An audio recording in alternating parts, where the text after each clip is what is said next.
아주 오후에 축하 행사, 감사 행사를 보니까 앞으로 불언간에 우리 교회에서 텔레비전에 나올 사람들이 생길 것 같아요. 아주 기대가 큽니다. 아마 엄마가 저런 끼가 있으면 자식은 그의 배로 물려받아서 미리 사인을 좀 받아두는 게 좋지 않을까 싶을 그런 날이 불언간에 올 것 같습니다. 여러분의 자녀들이 유명인이 돼서 텔레비전에 나오면 좋겠죠? 대답을 안 하기로 작정을 하셨군요. 자녀는 이미 다 컸고 손주 세대에 기대를 겁니다. 할렐루야. 예. 여러분의 자식들과 또 손주 세대가 아주 리더십을 가지고 우리나라에서 또 전 세계적으로 아주 귀하게 쓰임받는 그런 여러분의 자녀들이 될 수 있기를 축복합니다. 오늘 이제 성탄절인데요. 우리가 미리 어제는 아주 그 어려운 영어로 인사를 나눴잖아요. 오늘은 이제 한국말로 이제 인사를 나누겠습니다. 한국말은 어떻게 하는가 하면 메리 크리스마스입니다. 우리 앞뒤 좌분들에게 메리 크리스마스 하면서 다시 인사 한번 나누겠습니다. 예.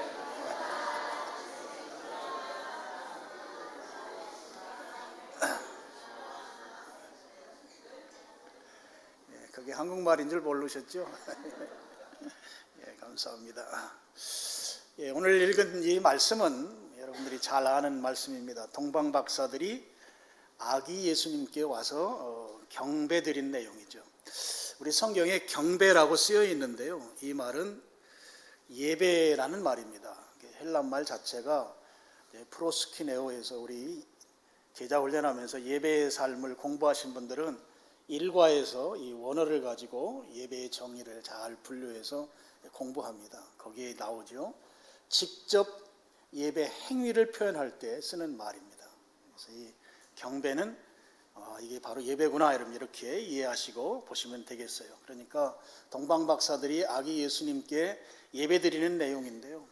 동방 박사가 바로 옆 동네 사는 사람 아니면 같은 동네 사는 사람들이 아니잖아요. 긴 여행을 해야 했었습니다. 근데 그 여행을 이끌어온 그 역할을 했던 그 중요한 자연계의 자연물이 별이었습니다. 그러니까 여행 목적을 이루는데 결정적으로 역할을 한 것이 별이었다 하는 것이죠. 동방으로부터 박사들이 왔다. 박사 이렇게 되어 있잖아요. 이 박사는 오늘날 대학교에서 학위로 받는 그런 박사는 아니고요. 헬란 말로 마고이 또는 마기 이렇게 표현하는데 이 두 가지 의미를 같이 가져요. 하나는 좀 이제 과학적으로 표현하면 어떤 천문학을 연구하는 학자들, 그래서 그런 의미가 좀 있어요. 그리고 동시에 종교적으로 점성술가들입니다. 고대에 별을 보고 점을 치던 사람들. 이 두 가지가 결합된 용어가 여기 오늘 성경에 써 있는 박사, 마고이라는 말입니다. 그렇기 때문에 그냥 별만 보고 점치는 점쟁이가 아니고 서양에는 별 보고 점치는 게 많이 발달해 있거든요. 이 별점을 치는 사람들이 아니고 좀 이제 학문적으로 연구하는 요소도 가지고 있었던 사람이다 하는 거예요. 그러니까 이 사람들은 이제 예수님 시대 사람들이잖아요. 그러니까 당시에 연구도 했기 때문에 당시에 나와 있는 문헌들, 책, 서적이라든지 이런 것들을 아마 연구했을 것이 분명합니다. 특별히 별을 연구했기 때문에 고대에 많지는 않았겠지만 어떤 고대 문헌들 속에서 별과 관련된 기록물들을 조사하고 연구하고 그걸 나름대로 자기들 나름대로 체계를 세우고 이런 일도 하면서 별점을 치던 그런 사람들이었을 것으로 그렇게 우리가 좀 상상해 볼 수 있겠습니다. 그러면 이 사람들이 그렇게 고대 문헌을 가지고 연구를 했다고 하면 당시에 구약 성경이 존재해 있었습니다. 구약 성경에 나오는 별에 대한 그런 기록들도 아마 이들은 조사해서 스스로 별에 대한 이야기가 성경에 이렇게 나와 있구나 하고 나름대로 정리하고 있었을 것으로 우리가 예측해 보는 것은 크게 우리 이 동방 박사에 대한 정의에서 어긋나지 않습니다. 그럼 성경에 별에 대한 이야기가 어디에 나와 있는가? 민수기 24장 17절에 나와 있습니다. 이 발람이 예언하는 내용인데요. 우리 여기를 우리 다 같이 한 목소리로 읽어보겠습니다. 시작. 한 별이 한 홀이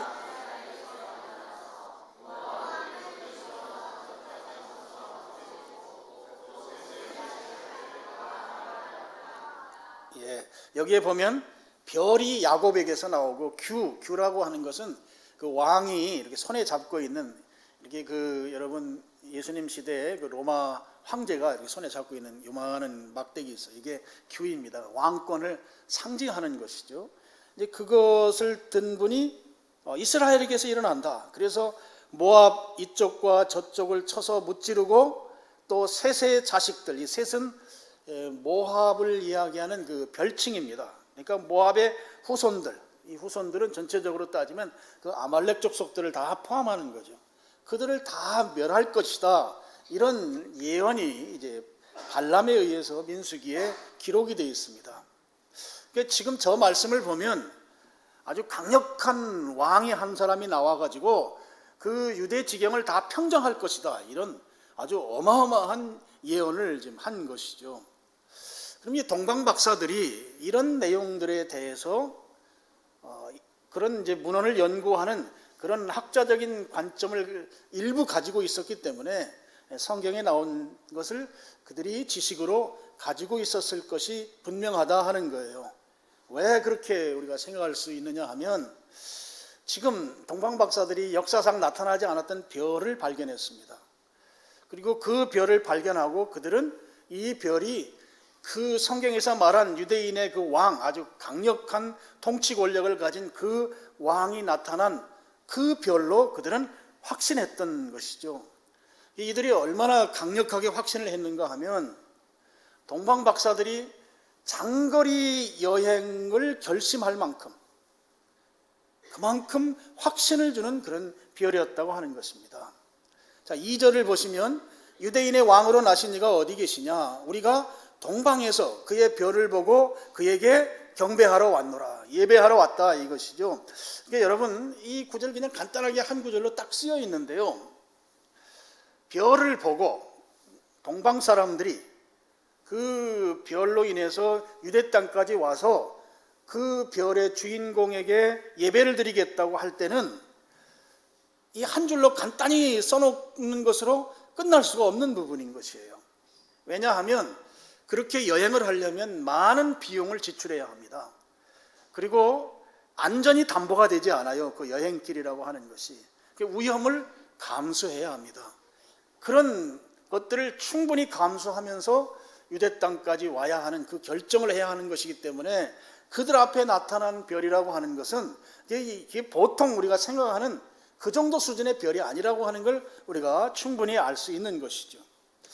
장거리 여행, 얼마나 먼 거리였을까?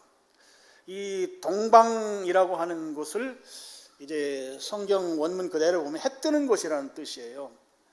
그러니까 지금 팔레스타인, 그 유대 땅에서 동쪽으로 꽤 먼 나라라는 의미입니다.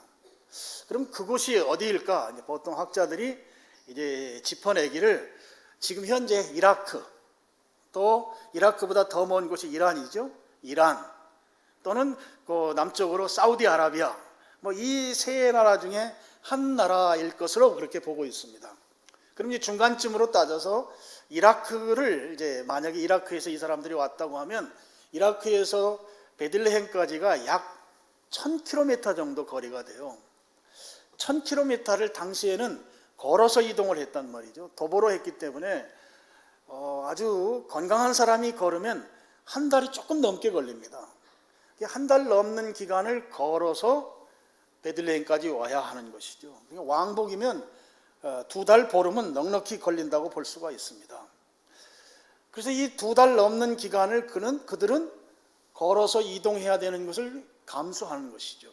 그만큼 강력한 메시지를 가진 별이었다고 하는 걸 우리가 인식할 수 있습니다. 그리고 그들이 빈손으로 예수님을 찾아온 게 아니죠. 우리 11절에 나오는 것처럼 황금, 유향, 몰약이라고 하는 이 황금은 지금도 값비싼 보석입니다. 귀금속이죠. 많은 비용을 지출해야 합니다. 유향과 몰약은 중동에서 당시에 아주 값비싼 향품이에요. 그러니까 최고의 그 예물을 예수님께 드렸다고 하는 거죠. 그러면 이 예물을 준비하려면 상당히 많은 비용을 기꺼이 기쁨으로 지불해야 하는 것이죠.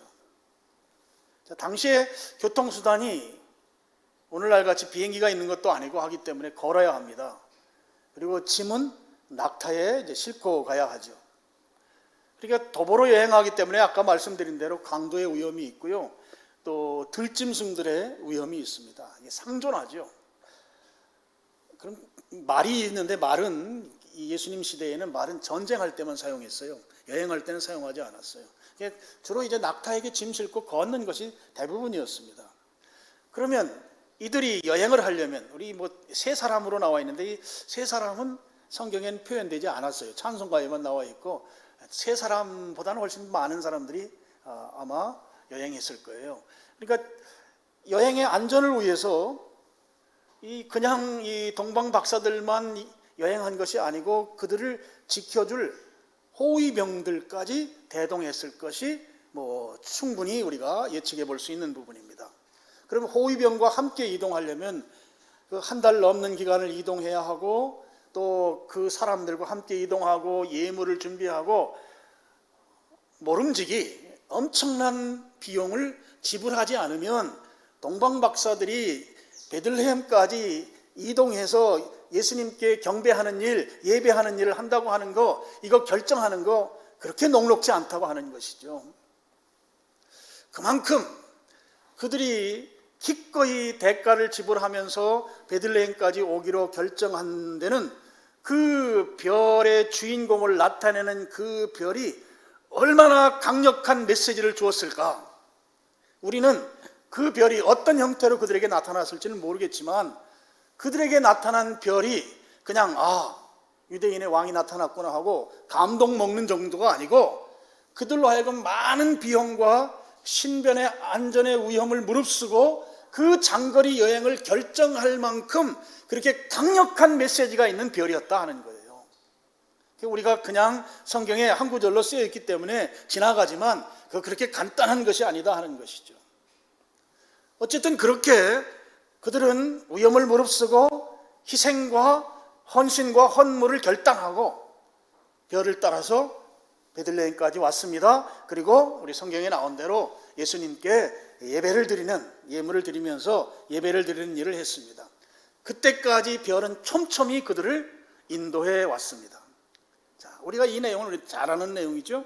자, 오늘 이 말씀을 통해서 여러분 성탄절입니다. 오늘 세 가지 교훈을 우리가 좀 생각해 볼 수 있겠는데요. 첫 번째는 하나님께서 하나님의 뜻을 이루시기 위해서 사람들을 쓰십니다. 사람들을 부르세요. 그 부르실 때 어떻게 부르시는가 하면 그 부름받은 당사자가 가장 이해하기 쉬운 방법으로 부르시고 그들을 그렇게 부르셔서 쓰신다고 하는 사실입니다. 이게 하나의 중요한 교훈입니다. 자, 동방 박사들은 별을 연구하면서 또 별을 관찰하면서 그것으로 밥 먹고 사는 사람들이에요. 또 그것으로 이제 점을 치면서 밥 먹고 사는 사람들입니다. 그러니까 그들은 먹고 자고 별 연구하는 것이 전부인 것이죠. 그들에게 있어서 가장 이해하기 쉬운 언어는 별입니다. 별이 그들에게 있어서 하나님이 말씀하실 때 가장 깨닫기 쉬운 매개체가 별이라고 하는 것이죠.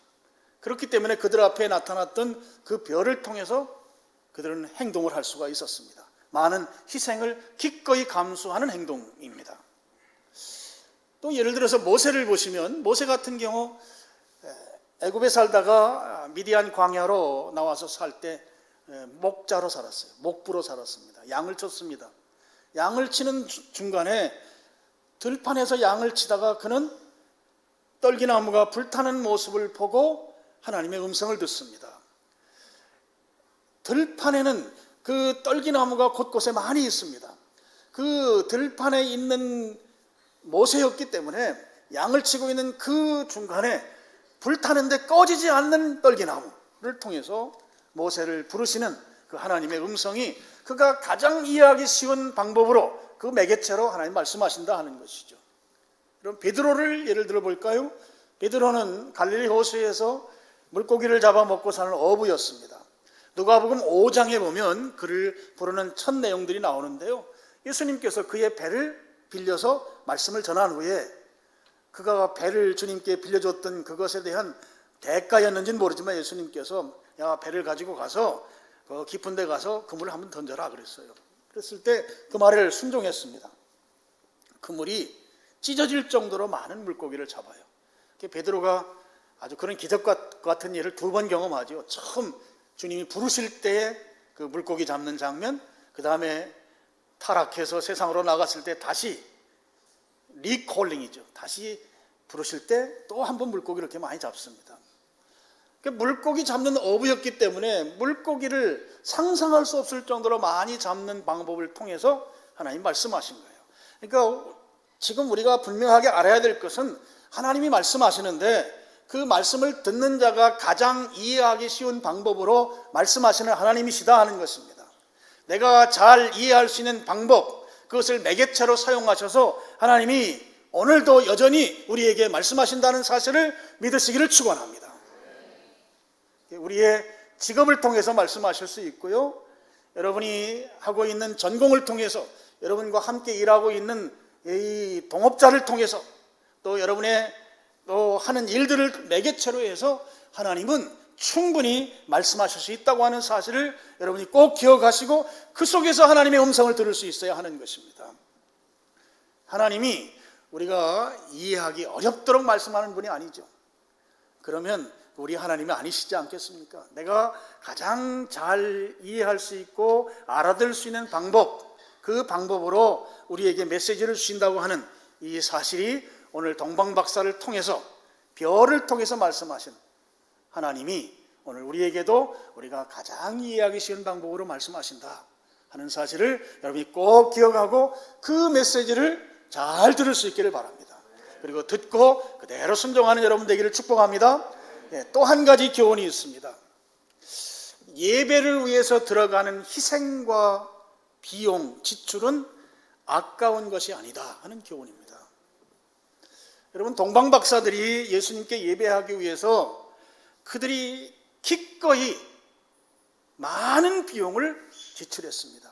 신변의 위험을 기꺼이 감수했습니다.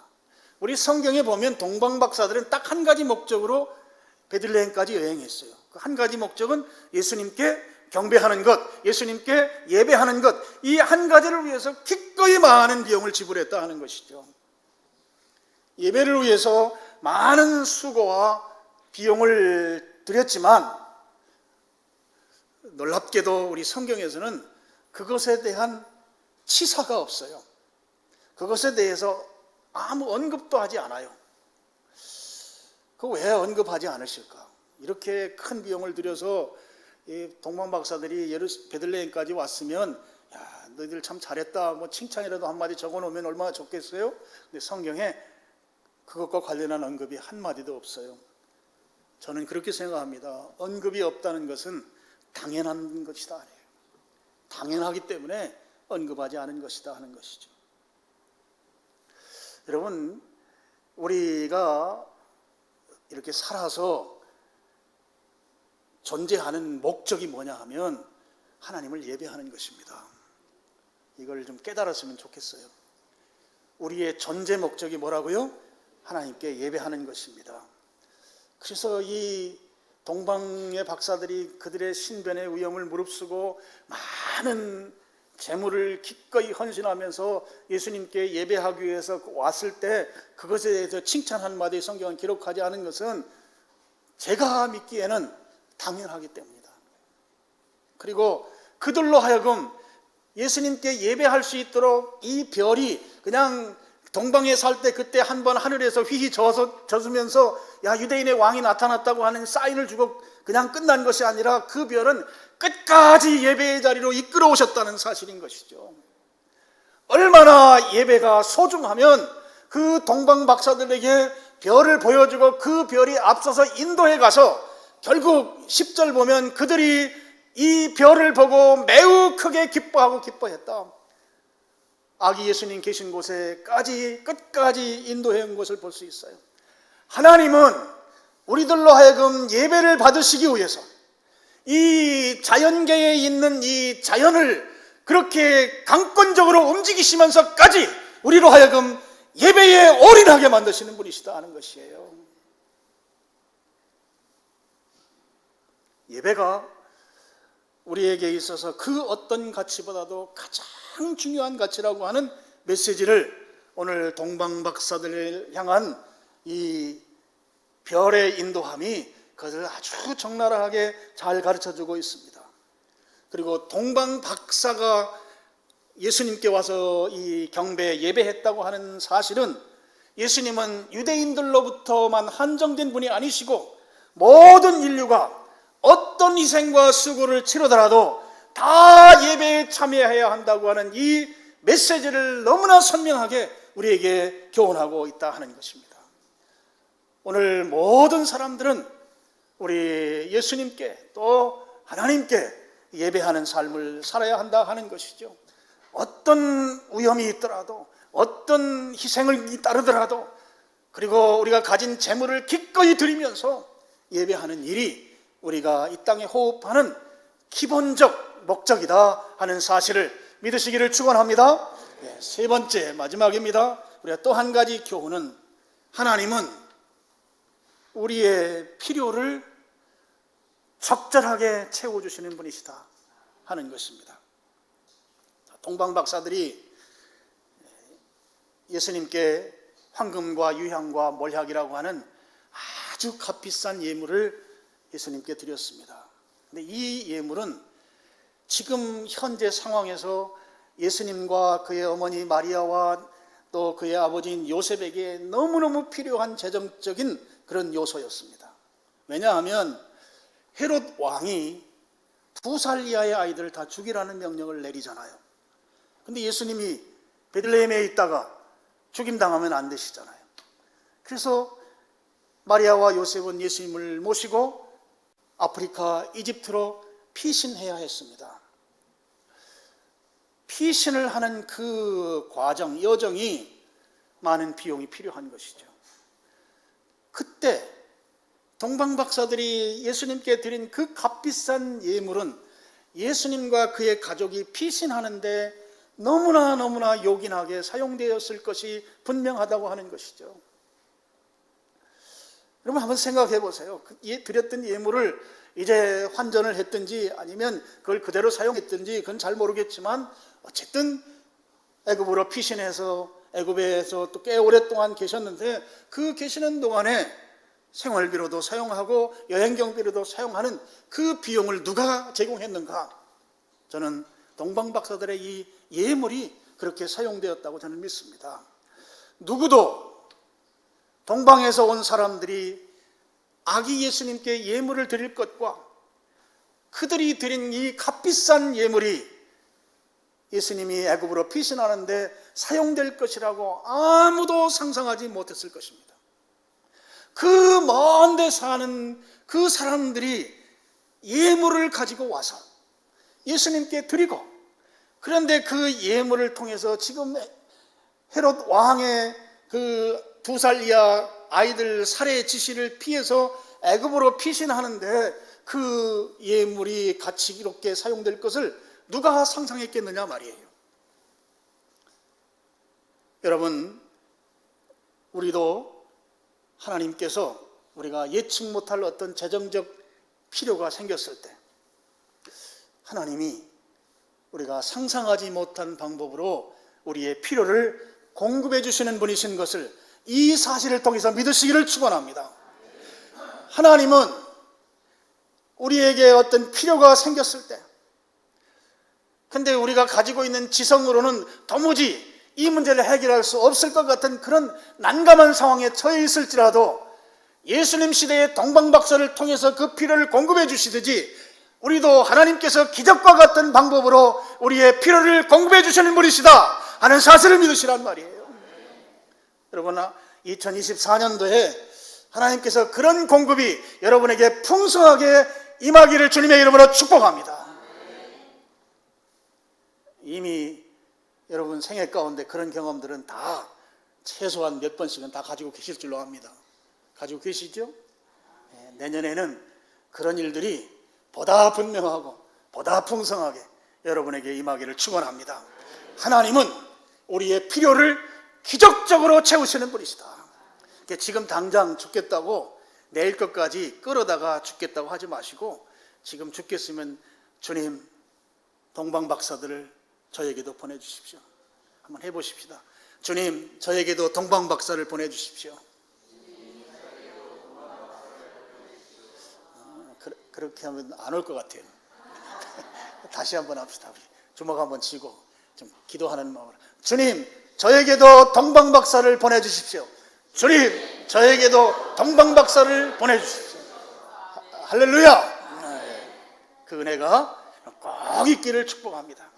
자, 오늘 말씀을 이제 정리하겠습니다.